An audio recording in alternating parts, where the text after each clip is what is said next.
On today's show, EuroBasket group stage in full effect with Spain and Turkey at the forefront of the action. Alperen Sengun and Usman Garuba, respectively, your Houston Rockets showcasing their skills playing overseas. We're going to break down what those two guys have looked like, standout moments from their respective games, and their upcoming head-to-head matchup Wednesday, September 7th at 6:30 a.m. Houston time. We're going to tell you how you can watch that game and more coming up right here at Locked On Rockets. This is Mission Control, Houston. Ignition sequence start. The Houston Rockets select Jalen Green and Jabari Smith Jr. T-minus 15 seconds. Guidance is internal. Every time I step on that floor, I'm coming. You're getting somebody who's going to come in with a chip on their shoulder, somebody who's going to come in and compete from day one. 6, 5, 4, 3, 2, 1.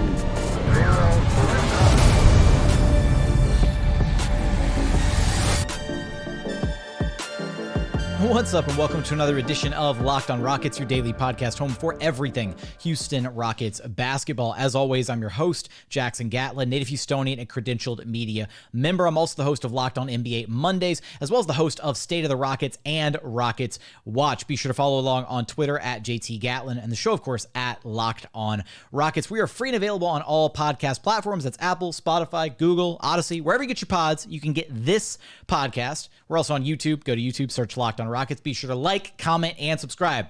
EuroBasket is in full swing. Alperen Sengun and Usman Garuba in the group stage right now for their respective teams, Turkey and Spain.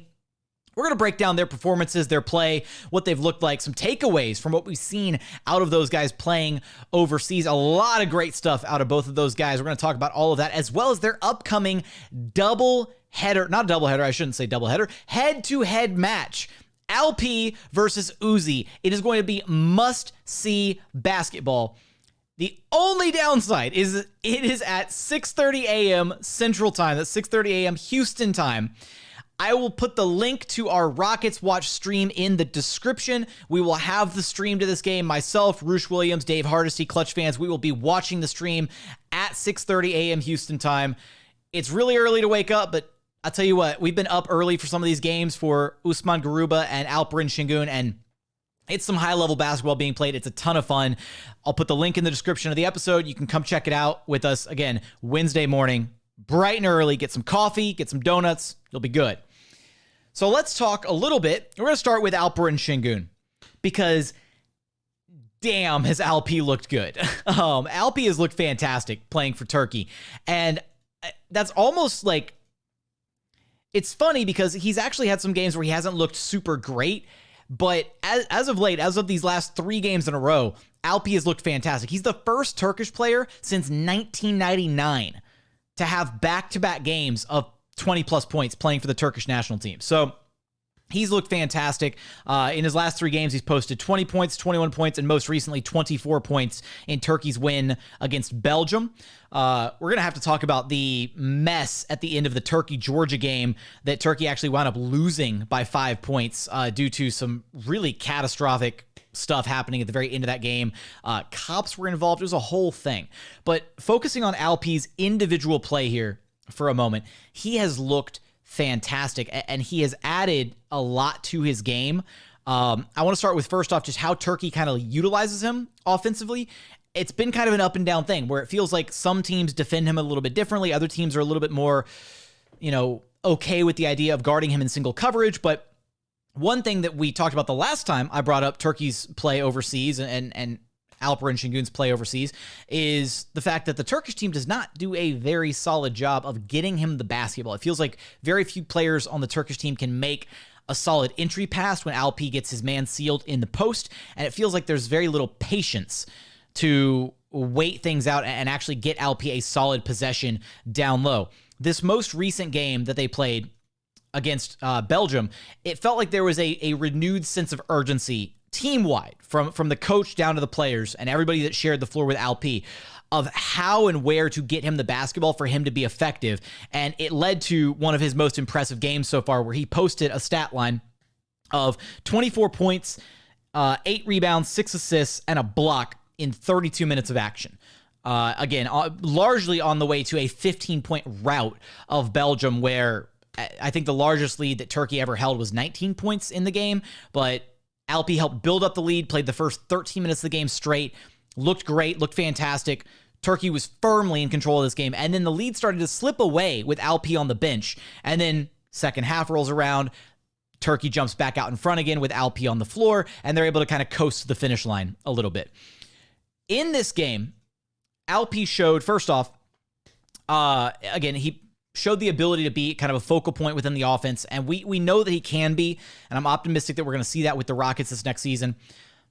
But Turkey did a great job of making him the focal point of the offense. Guys like Sanli, Furkan Korkmaz, Cedi Osman were actively getting him the basketball. Even Shane Larkin had a couple nice passes to Alperen Sengun to actually get him set up down low to where he could just go to work in the post.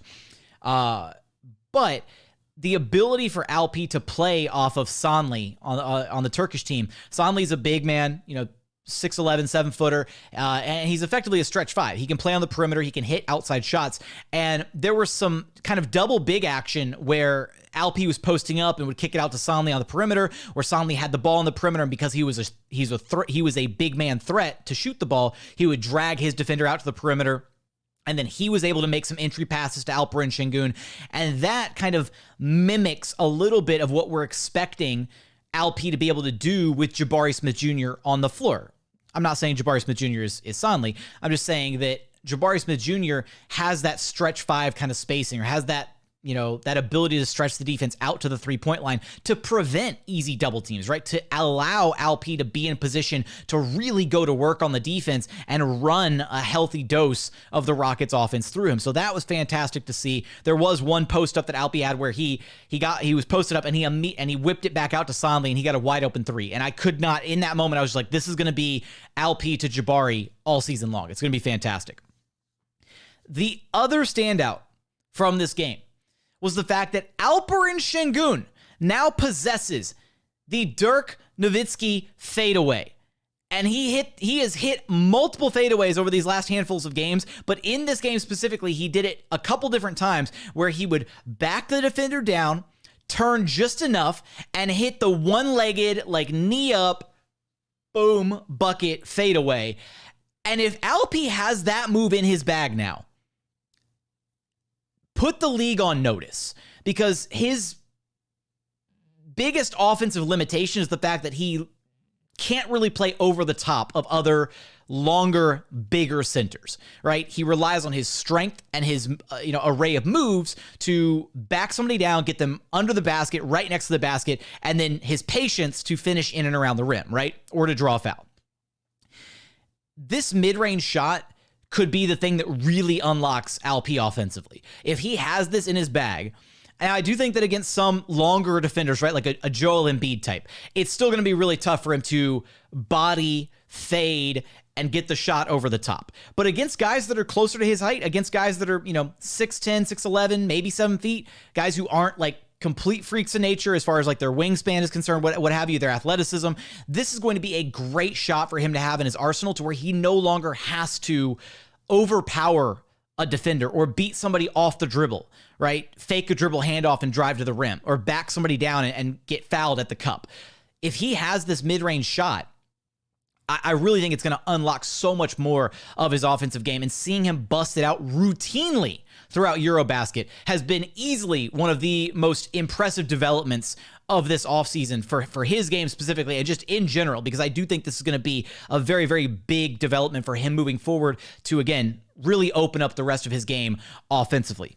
Coming up, I want to share a couple other tidbits, a couple other standouts about Alpi's play, as well as the whole situation at the end of the Turkey-Georgia game and kind of the fallout from that, and what subsequently kind of prompted the really impressive play by Turkey in their subsequent game against Belgium. We'll also talk about Usman Garuba, some of his standout moments, as well as my prediction and thoughts about the head-to-head matchup between Alpi and Uzi. We're going to get there after a quick message from our friends over at Built Bar, because when it comes to protein bars, you got to check out Built Bar. They're the #1 protein bar on the market, and for a very good reason. Every single bar is low cal, low sugar, high protein, high fiber. Amazing if you're on a keto diet. Amazing if you're trying to maybe cut back a little bit, lose a little bit of weight. I know I could, stand to lose a few pounds around the midsection.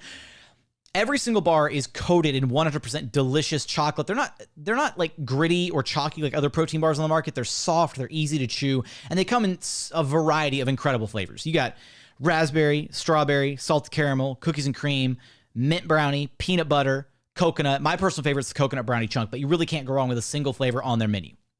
You can check them out. Just go to built.com and use promo code LOCKEDON15. The code used to be LOCKED15. It's a new code now. So it's LOCKEDON15. So use promo code LOCKEDON15 at built.com to get 15% off the best tasting protein bars on the market. Again, that's promo code LOCKEDON15 for 15% off at built.com. And continuing on here at Locked On Rockets, your daily podcast home for everything Houston Rockets basketball. Now, keeping things focused on Al P here for a moment. The couple other tidbits that I wanted to chime in here before getting to just the explosive ending between Turkey and Georgia, which was completely ridiculous. Al P's patience offensively has really stood out throughout this tournament, throughout EuroBasket, because his ability to be patient offensively is what unlocks so much of his game, right? Because he's not necessarily the most explosive, not the most athletic, not the biggest, not the strongest, not the longest, whatever, like all these different things. And yet, time and time again, offensively, he has his way with defenders. Whoever Toumba was, I'm only picking up last names from the tournament, but whoever Toumba was, the center for Belgium, looked like he was in the freaking torture chamber trying to guard Al P in single coverage in this most recent game for Turkey. Just they were running back a highlight of Al P having his way with him, and they zoom in on Toumba's face, and he's like huddled up with his team, like eyes wide, like PTSD 1,000-yard stare, like, how am I supposed to check this dude? Like, y'all gotta help me out. And so that patience from Al P is what unlocks so much of his game, right? He had a play where he got the pass off of a pick and roll, was barreling down the middle of the paint offensively, faked it out to, trying not to hit my mic arm again, faked it out to the open shooter in the corner to fake out one defender, got to the cup, there was another defender there, he pump faked, got the defender in the air, elevated, finished. Like, it's just flawless. He's got such a deep offensive bag, and again, adding that fadeaway is going to do wonders for him. But the ridiculous, catastrophic ending to the game between Turkey and Georgia, which was not their most recent game, but the second to last most recent game for Turkey. Basically, Turkey had played below expectations, should have probably handled Georgia thoroughly in that game. They struggled. They were down. They fought their way back into it. Near the end of the game, there was a moment where Furkan Korkmaz went up, got fouled really hard going to the rim, and was getting ready to take some free throws, and the refs had to like review the call and try to see what was up. As Korkmaz is getting ready to take his free throws, one of the Georgian players walks over and mouths some not so nice words to him at the free throw line. And Korkmaz took extreme exception to that. Fighting didn't break out, but there was definitely, tensions were heavy, players had to be separated, all of that. They play the rest of the game. Turkey's very much in it, and it's coming down to the wire type game. And there was a point where Turkey intentionally fouled to try and elongate the game, and they ruled the foul, I guess, I don't know the terminology for it in FIBA play, but like disgrace of the game foul or whatever. Basically, it was effectively like a flagrant one because they got two shots and the ball back because of the way that the foul happened, where they grabbed the arm of the Georgian player. It should not have been that call. It was ridiculous. Coach Ottoman for Turkey was ejected because of his objection to the call. And then after the game, right? So Turkey lost this game, unfortunately. The game was, sent in the final moments because of that bad call. Not to mention, at some point in the fourth quarter, like 22 seconds were lost, like at the end of the game, which is like a whole nother issue that FIBA needs to figure out. It was kind of a mess. After the game, apparently Furkan Korkmaz was attacked in the locker rooms, and like police presence was required, and it was like this whole thing, right? The game was being played in Tbilisi in Georgia. So they're like in enemy territory. That was just a gigantic clown fiesta. Awful, right? And I think, though, based on what happened in that game, and Coach Ottoman, their coach came out and basically said, like, yo, if we don't get the footage of like the locker room of the attack, then like we may just leave the tournament. This whole situation was just kind of crazy to think about. But I think that kind of like woke the sleeping bear that was Turkey, because up to this point in EuroBasket, they've been kind of like underperforming. They haven't looked great. And this game against Belgium, they came out and they they put the hurt on Belgium. Just completely dominant, not quite from start to finish. There were still some shaky moments where Alpi was on the bench and they kind of let up on the defensive intensity and offense wasn't quite flowing the same way it was with Alpi out there. But it was a damn impressive showing. And again, I'm excited to see what that's going to look like going up against Usman Garuba and Spain Wednesday morning. That's going to be a ton of fun in that game. But speaking of Spain, I would like to talk a little bit about Usman Garuba and some of the standout moments from him that we've seen so far through EuroBasket. Now, Garuba's not quite the same as Sengun, right? Doesn't fill up the stat sheet. The numbers are not going to look fancy or crazy awesome, whatever. However, Garuba does his job and does his job well. And there have been a few moments that have stood out with Garuba. Now, first off, I think that with Uzi, one of the things that we're seeing is there's just a very distinct difference to how Spain uses him offensively and how the Rockets utilize him offensively. And I think Garuba has a very high floor at the NBA level based on what he provides to a team defensively right now. Like, just based on his defense right now and his limited sample size of what he can give you offensively as a quality screener, as somebody who can realistically hit some three-point shots and space the defense out a little bit, that's it. I think that's like a solid like 7th or 8th man in a rotation, legitimately. I don't think the ceiling is much higher because unless he improves and adds more to his offensive game, that's pretty much what he's going to be as an NBA player, and that's fine. But the way that I kind of like run like the hypothetical, right, the thought experiment is, if you gave Uzi a 35% three-point shot right now, he'd be a starting four. He'd be a quality starting four for a bunch of teams in the NBA, right? Somebody who can defend at that level and hit three-point shots at a 35% or better consistency is absurd. It's the same argument we have with Jae'Sean Tate, right? If you give him a 35% heater, then if he's got a burner and he can drill threes at that clip, then everything else he provides is insane. He becomes a great 3-and-D player. But with Usman Garuba, we see him being utilized differently by Spain. And I want to get into some of the opportunities that he's being given and some of the moments that have stood out as to how he gets utilized offensively by Spain that maybe we won't see a lot with the Rockets, but kind of should give you some hope that over time he can maybe add a little bit more to his game. We're going to get there in just one moment. And final segment here at Locked On Rockets, your daily podcast home for everything Houston Rockets basketball. We are free and available on all podcast platforms. We're also on YouTube. You know the mantra. You should know the mantra by now, but for the house, for the team, for the algorithm. Go comment on YouTube. It helps out the show a ton. So the couple things that really stood out about Usman Garuba offensively, 3 things. 1, even though Garuba is not really much, if at all, a role threat offensively, we've talked about the fact that he can be effective in the short roll. He can make passes. He's probably an underrated passer at this point by a lot of Rockets fans. But even though he isn't necessarily a threat as a rolling threat or a lob threat or any of that, right?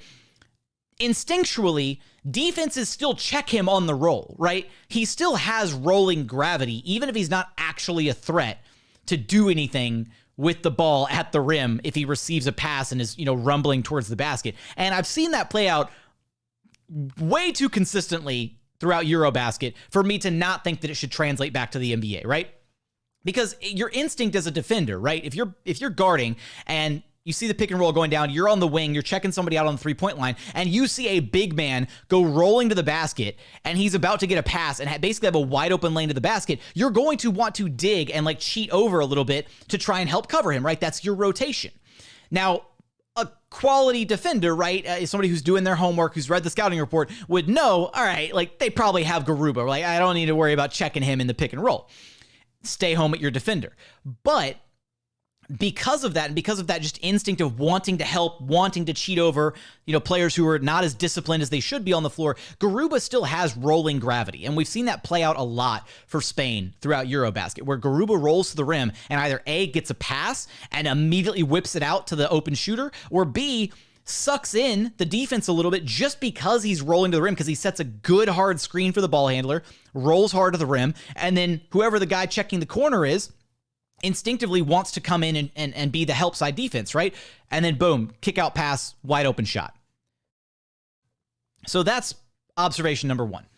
Number two is similar vein, the passing from Garuba. He's a capable passer, and I think he had arguably one of his most impressive passes that I've ever seen him make, where he had the ball, I believe he got the kick-ahead pass, or maybe he'd gotten the kick-ahead pass and kind of dribbled into it, like, one or two dribbles in transition, was on the left wing, and another player on Spain, cut in towards the basket. And this was like basically a transition play. It wasn't operating out of the half court because the defense wasn't set yet.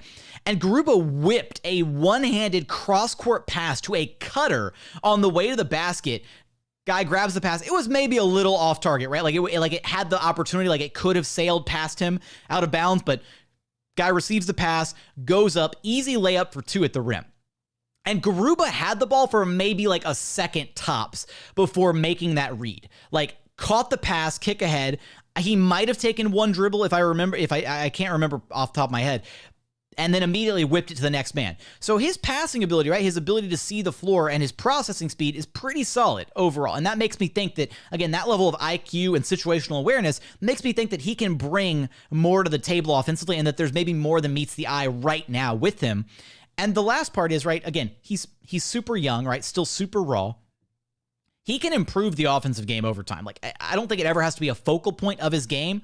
But again, if you just add a couple more things, a couple more wrinkles to what he can provide to a team offensively already with where the floor is at for what he gives you on defense, he will be one day a quality NBA rotation piece. I would take me on the receipts for that right now. Freezing takes exposed. Where are you at? Like, I feel confident in this one. The very last one was, we saw a lot of Alperen Sengun this past season do those like dribble handoff sets where he'd like fake the dribble handoff and immediately drive it in towards the basket if the opposing big man wasn't expecting it.